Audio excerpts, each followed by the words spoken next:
Hey guys, what if I did the entire video just like this, half face? So last time I did a video about a question that I ask clients as a therapist slash relationship coach. And today that's dumb. Today I want to give you another question that I not only ask clients, but I actually ask myself every day. And it's actually one of the most helpful questions and tools that I find in life in general. And now I know I'm like setting myself up. It's like saying that I got a really funny joke, announcing that, and then it's not going to be that funny. But I really believe it. I believe that this is something. Well, it works for me. Okay, so the question to ask yourself is this: what if you did the complete opposite, right? So what this does is this question, if you ask yourself this question often, and you ask yourself when you start to feel resistance. This is actually what sparked this tattoo, Resist Nothing. I start to ask myself, because I was such a reactive person, what if I did the complete opposite? And so it puts a speed bump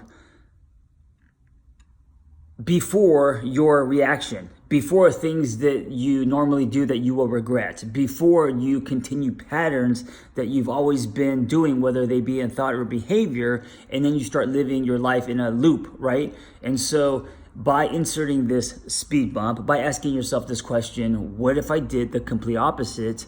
It starts to break patterns.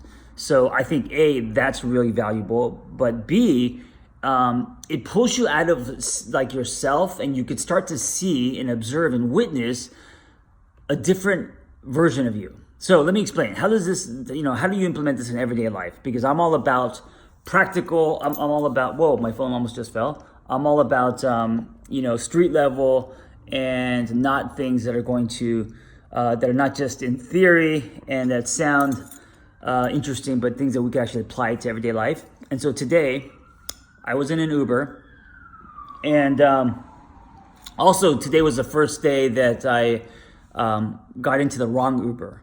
Have you had this? It's coming if you haven't, because most Ubers are Priuses, and when your app says there's a black Prius coming your way, there's a high chance that black Prius will not be for you. So I jumped into a black Prius, and it was also going in my direction, like it was going where I was supposed to go.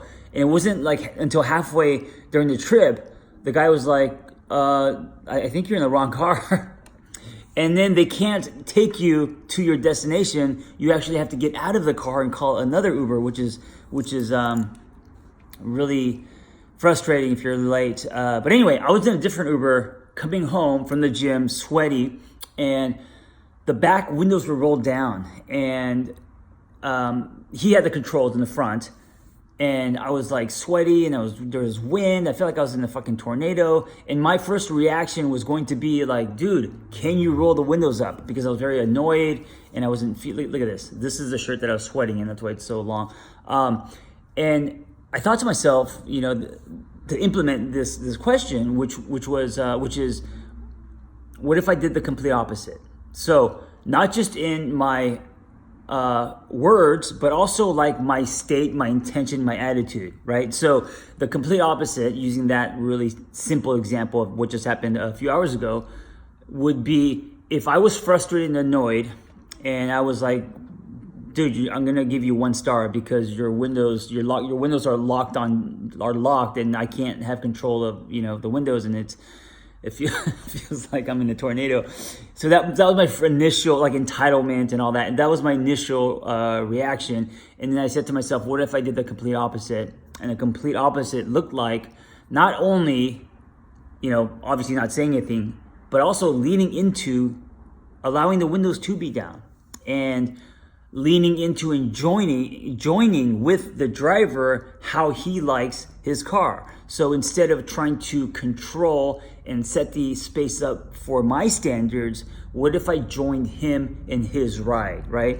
So now, of course, there's gonna be resistance because that's not what I want. So the challenge to do the complete opposite would be to sit still and see if you can enjoy it, right? Instead of complaining, instead of trying to conform people and situations to how you want them to be, What if you just allow things to be? And so by practicing that, and then, it only took about 30 seconds where by changing that mindset, then I started to actually enjoy the breeze, right? So now I'm on his team. Now the resistance is gone. And when the resistance is gone, the anxiety is gone. And in that process, what you've gained is growth. What you've gained is your stretch, your ability to not hold on to things, your ability to adjust, And I'm not saying and I'm just using this example because it's such a silly, I wouldn't say silly, but a simple life example. Now, of course, if you apply this concept to relationships and much bigger things, and a lot of times if our initial response or reaction is to, fight someone or say something or be mean or to assassinate someone's character or to get someone back or whatever it may be, ask yourself what it would look like to do the complete opposite, and then challenge yourself to see if you can do that. And when I say complete opposite, I'm not just saying in action. I'm talking about also in attitude, in behavior, in energy. Well, behavior is action. Okay, so energy, right? In intention. A lot of times, the complete opposite is actually what, I don't know if I should say is the complete opposite of what you want to do is most of the time that I find is what's going to make you a better person. It's what's going to get you to have less anxiety and to, as Bruce Lee says, be like water, Most of our resistance comes, and this is why I wrote down resist nothing on my arm as a reminder to myself. It's not, my tattoos aren't to tell the world anything. It's to tell myself. These are bookmarks or reminders to me.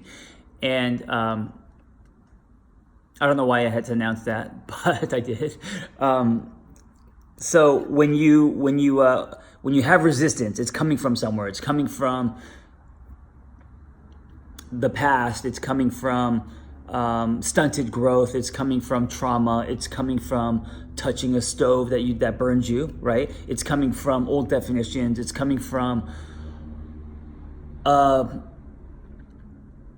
older part of you that probably stunted your growth or is continuing to stunt your growth, right? Not all the time, but a lot of the times. That's where your resistance is coming from. So if you ask yourself what it would look like to do the complete opposite, and you don't always have to, because if you ask yourself that and the complete opposite is against your truth and is going to say put yourself in danger, like the complete opposite when I was in the Uber wouldn't be to jump out of the car, right? But if you don't agree with that and that's honest to you, then of course don't do it. But it's just to challenge yourself, to ask yourself something different, because that's where the road forks, and that's where you could finally start to break patterns and be a better version of yourself. Quick reminder before I leave, next week with my TAT text community, which is growing, and it's amazing because I get to be in your phone. Also, we're reading your text, so there's this very kind of intimate thing happening that's really cool. We are starting the value of boundaries and how to draw them with Sharpie and not chalk. That's kind of long.